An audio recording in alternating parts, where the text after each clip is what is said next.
Salem needs to take Susan Banks' predictions seriously. February 27, 2026. If there is one universal truth in Salem, it's that the residents of this quaint Midwestern town have the collective memory of a goldfish. They forget affairs, they forget murders, and most importantly, they forget that when Susan Banks, Stacy Heidick, opens her mouth and makes a prediction, it's not just the babble of a quirky eccentric, it's a spoiler.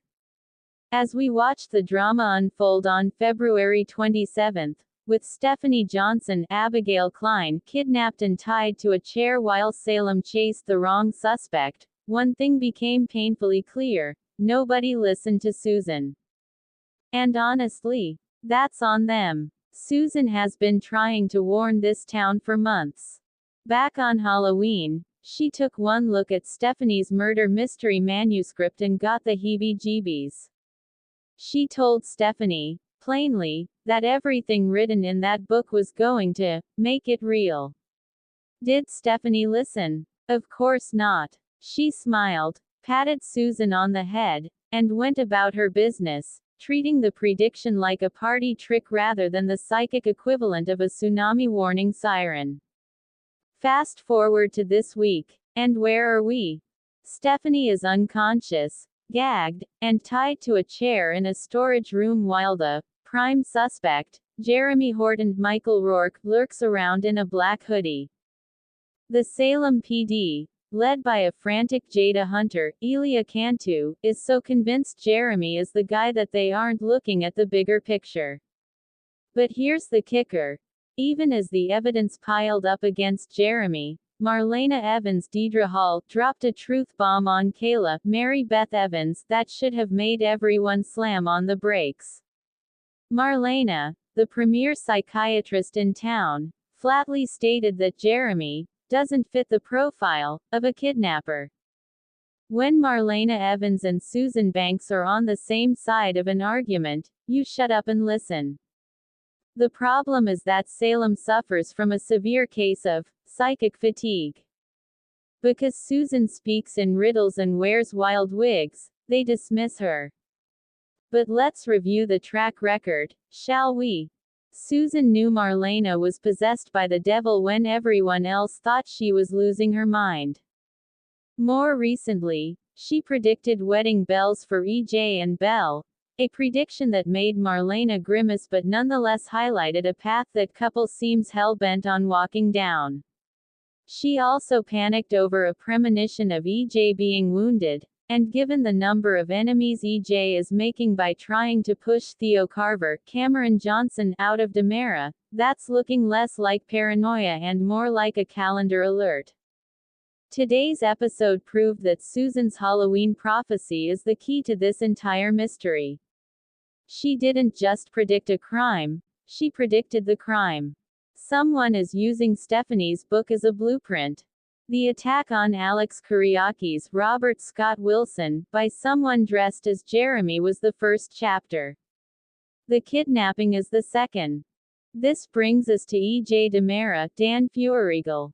While his sister-in-law is tied up somewhere, EJ is in the Demera living room fuming about the police searching his hospital and scheming with Abe Carver, James Reynolds, on how to keep Theo away from Demera Enterprises. He's playing corporate kingpin while his mother, Susan, is literally standing in his living room trying to help. Susan even mentioned she wasn't getting a read on Stephanie's location. Only that, her teeth are chattering, which is a hauntingly specific detail that suggests Stephanie is cold, scared, and likely in a basement or a freezer unit. EJ, however, is too busy fingering his Phoenix ring and plotting corporate sabotage to pay attention to the psychic standing right in front of his face. It's this arrogance that is going to get someone killed. Meanwhile, in a parallel story that feels ripped from the pages of a teen thriller, Sophia Choi, Rachel Boyd, is proving that manipulation is a genetic trait. From her perch at Bayview, she is blackmailing Rachel Black, Alice Halsey, into poisoning Holly Jonas, Ashley Puzemis, with vitamins. It's a slow burn scheme that mirrors the adult drama. Just as Susan sees the danger in Stephanie's book, Rachel feels that Sophia's request is shady. She knows it's wrong. But unlike the adults ignoring Susan, Rachel is too scared of exposure to refuse. The irony is rich. The most perceptive person in Salem is a child, Rachel, and the most ignored is a psychic, Susan.